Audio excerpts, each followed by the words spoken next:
जय श्री राधा रानी सरकार की, जय श्री कृष्ण भगवान की, जय मंदिर बंसी वाले महाराज की। मंदिर श्री बंसी वाले महात्मा यूट्यूब चैनल की ओर से हम आप सभी भक्तों का हार्दिक अभिनंदन करते हैं।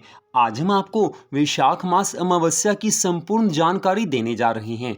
इस वर्ष 2024 में वैशाख मास की अमावस्या किस दिन को आ रही है, अमावस्या तिथि का आरंभ कब होगा और अमावस्या तिथि की समाप्ति कब होगी, वैशाख मास की अमावस्या के दिन कौन से दान पुण्य आदि करने चाहिए तथा वैशाख मास की अमावस्या का शुभ मुहूर्त कौन सा है और वैशाख मास की अमावस्या के दिन ऐसे कौन से उपाय करने चाहिए कि जिससे पितरों की सद्गति हो जाती हो, तो सारी जानकारी इस वीडियो में हम आपको देने जा रहे हैं। तो सबसे पहली बात यह है कि अमावस्या तिथि का हमारे हिंदू धर्म में बहुत ज़्यादा महत्व बताया गया है। अपने पितरों के निमित्त जो कुछ दान पुण्य इस दिन किया जाता है उसका सारा फल पितरों को अवश्य मिल जाता है, पितरों की सद्गति भी हो जाती है।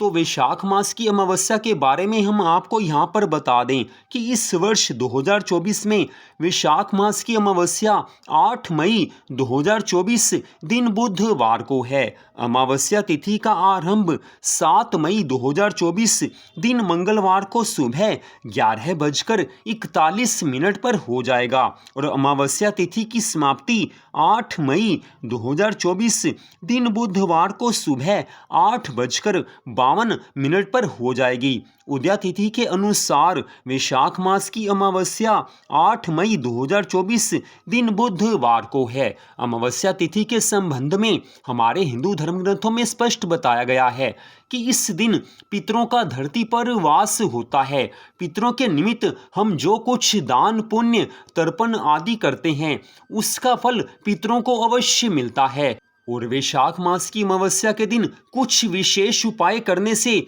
पितृदोष की समस्या का समाधान भी हो जाता है। तो पहले हम आपको यहाँ पर बताने जा रहे हैं कि वैशाख मास की अमावस्या के दिन कौन से शुभ कार्य आपने करने हैं। तो वैशाख मास की अमावस्या के दिन आप सुबह सवेरे जल्दी उठ जाएं, नहा धोकर आप पवित्र हो जाएं। नहाने के जल में थोड़ा सा गंगा जल मिला लिया जाए तो गंगा स्नान का पुण्य फल मिल जाता है। बात आती है कि अगर घर में गंगा जल नहीं है तो नहाते समय गंगा मैया के नामों का बारंबार उच्चारण कीजिए तो भी गंगा स्नान का पुण्य फल मिल जाएगा। इसके पश्चात अपने घर के मंदिर में आप भगवान श्री राधा कृष्ण जी का, भगवान श्री लक्ष्मी नारायण जी का, भगवान श्री गौरी शंकर जी का पूजन करें। घर के मंदिर में विशेष रूप से एक दीपक जलाएं, भगवान की पूरी श्रद्धा भावना से पूजा आराधना करें।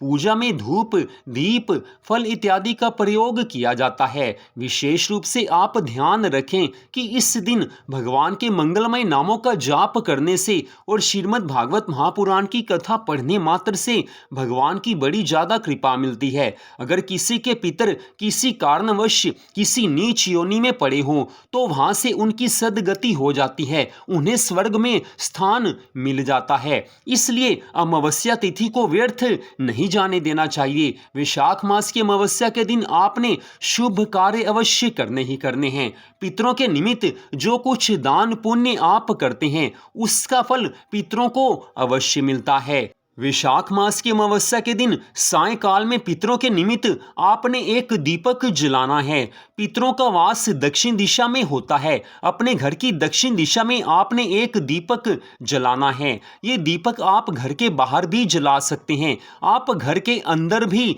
दक्षिण दिशा की ओर जला सकते हैं, लेकिन इतना ध्यान अवश्य रहे कि ये दीपक दक्षिण दिशा में आपने जलाना है। पितरों से आप दीपक जलाकर प्रार्थना कीजिए कि हे पितृगण, हम पर आप कृपा कीजिए, सदा हम पर दया कीजिए, हम आपके ही वंश के हैं, हम पर आप कृपा दृष्टि बरसाते रहिए। तो इस तरह से आपने ये कार्य करना है। अब अगली बात आती है कि वैशाख मास की अमावस्या के दिन ऐसे कौन से उपाय करने चाहिए कि जिससे पितृदोष की समस्या का समाधान भी हो जाए। तो उसके लिए पहला उपाय ये है कि वैशाख मास की अमावस्या के दिन आप पीपल के पेड़ के नीचे तिल के तेल का दीपक अवश्य जलाएं और उसके पश्चात 11 बार आपने पीपल के वृक्ष की परिक्रमा करनी है। अगर आप ये उपाय करते हैं तो निश्चय ही पितृदोष दूर हो जाता है। अब यहाँ पर प्रश्न आता है कि पीपल के पेड़ के नीचे जो तिल के तेल का दीपक जलाना है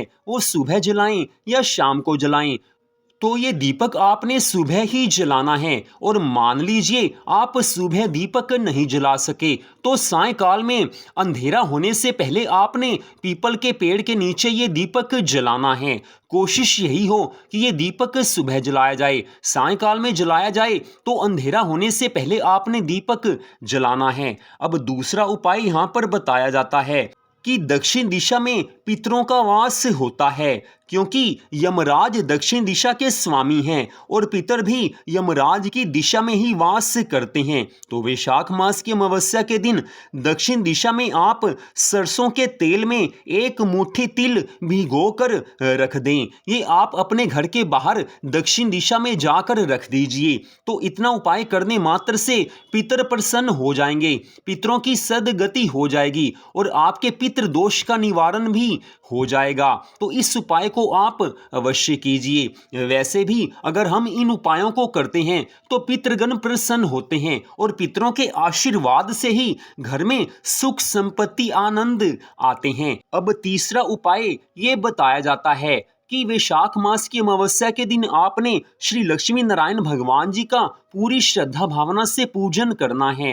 भगवान श्री लक्ष्मी नारायण जी की पूजा आप श्रद्धा भावना से करेंगे और उसका फल आप अपने पितरों को अगर दे देंगे तो आपके पितृ दोष की समस्या का समाधान अवश्य हो जाएगा।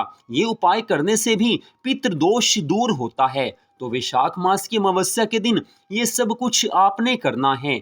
और मान लीजिए किसी के पितृ दोष नहीं हैं तो भी आप ये शुभ कार्य कर सकते हैं। पितरों की प्रसन्नता के लिए आप ये तीनों कार्य कर सकते हैं। पितरों का आशीर्वाद मिलेगा, घर में सुख शांति आनंद आएंगे और पितरों के आशीर्वाद मिलते ही भगवान की कृपा भी अपने आप बरसने लगती है। तो मंदिर श्री बंसी वाले महात्मा यूट्यूब चैनल की ओर से आज आपने वैशाख मास की अमावस्या के संबंध में सारी जानकारी सुन ली है। तो इस वीडियो को देखने के लिए आप सबका दिल से धन्यवाद। जय श्री राधा कृष्ण भगवान जी की, जय सद्गुरुदेव श्री बंसी वाले महाराज की, जय वैशाख मास अमावस्या तिथि की।